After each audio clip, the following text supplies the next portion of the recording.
Every single one of us will lose or has already lost something we rely on every single day.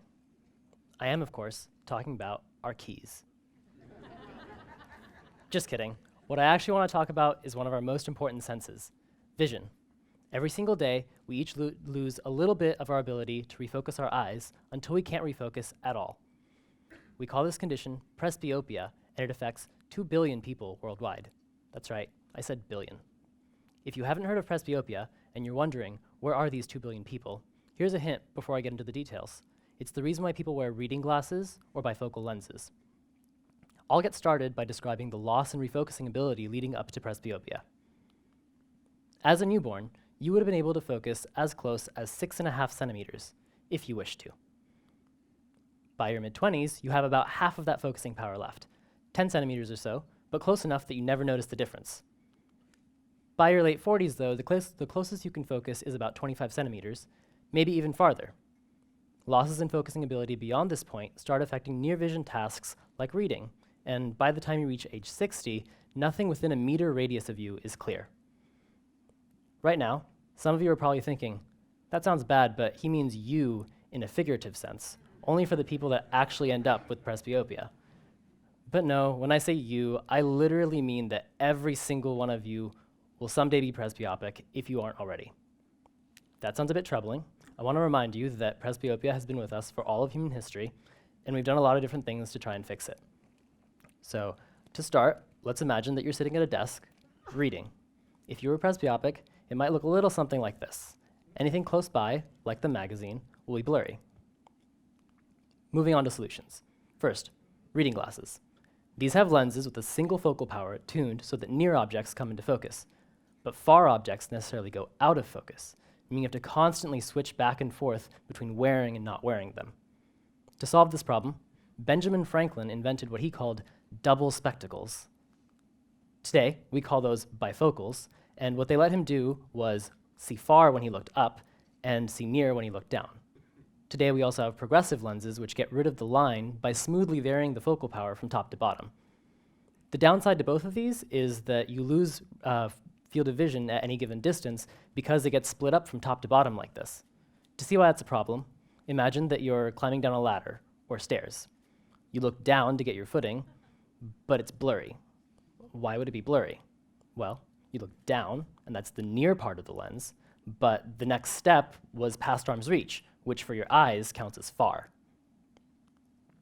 The next solution I want to point out is a little less common, but comes up a lot in contact lenses or LASIK surgeries, and it's called monovision. It works by setting up the dominant eye to focus far and the other eye to focus near. Your brain does the work of intelligently putting together the sharpest parts from each eye's view, but the two eyes see slightly different things, and that makes it harder to judge distances binocularly. So where does that all leave us? It seems like we've come up with a lot of different solutions, but none of them quite restore natural refocusing. None of them let you just look at something and expect it to be in focus. But why? Well, to explain that, we'll want to take a look at the anatomy of the human eye. The part of the eye that allows us to refocus to different distances is called the crystalline lens. There are muscles surrounding the lens that can deform it into different shapes, which in turn changes its focusing power. What happens when someone becomes presbyopic? It turns out that the crystalline lens stiffens to the point that it doesn't really change shape anymore.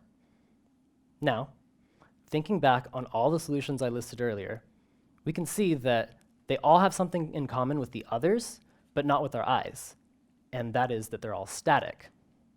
It's like the optical equivalent of a pirate with a peg leg. Now, what is the modern equivalent of a modern prosthetic leg? The last several decades have seen the creation and rapid development of what are called focus-tunable lenses. There are several different types. Mechanically shifted Alvarez lenses, deformable liquid lenses, and electronically switched liquid crystal lenses. Now, these have their own trade-offs, but what they don't skimp on is the visual experience. Full field of view vision that can be sharp at any desired distance. Okay, great, the lenses we need already exist. Problem solved, right? Not so fast. Focus-tunable lenses add a bit of complexity to the equation. The lenses don't have any way of knowing what distance they should be focused to. What we really need are glasses that, when you're looking far objects are sharp, and when you look near near objects come into focus, anywhere in your field of view, and without you having to think about it. What I've worked on these last few years at Stanford is building that exact intelligence around the lenses. Our prototype borrows technology from virtual and augmented reality systems to estimate focusing distance. We have an eye tracker that can tell what direction our eyes are focused in. Using 2 of these, we can directly triangulate your gaze direction to get a focus estimate. Just in case, though, to increase reliability, we also added a distance sensor. The sensor is a camera that looks out at the world and reports distances to objects. We can again use your gaze direction to get a distance estimate for a second time. We then fuse those 2 distance estimates and update the focus tunable lens power accordingly. The next step for us was, of course, to test our device on actual people. So we recruited about 100 presbyopes and had them test our device while we measured their performance. What we saw convinced us right then that autofocals were the future. Our participants could see more clearly, they could focus more quickly, and they thought it was an easier and better focusing experience than their current correction. To put it simply, when it comes to vision, autofocals don't compromise like static corrections in use today do. But I don't want to get ahead of myself. There's a lot of work for my colleagues and me left to do. For example, our glasses are a bit bulky, maybe. And one reason for this is that we used bulkier components that are often intended for research use or industrial use. Another is that we need to strap everything down because current eye tracking algorithms don't have the robustness that we need. So moving forward, as we move from a research setting into a startup, we plan to make future autofocals eventually look a little bit more like normal glasses. For this to happen, we'll need to significantly improve the robustness of our eye tracking solution. We'll also need to incorporate smaller and more efficient electronics and lenses.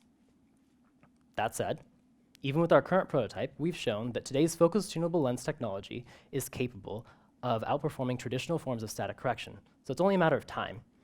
It's pretty clear that in the near future, instead of worrying about which pair of glasses to use and when, we'll be able to just focus on the important things. Thank you.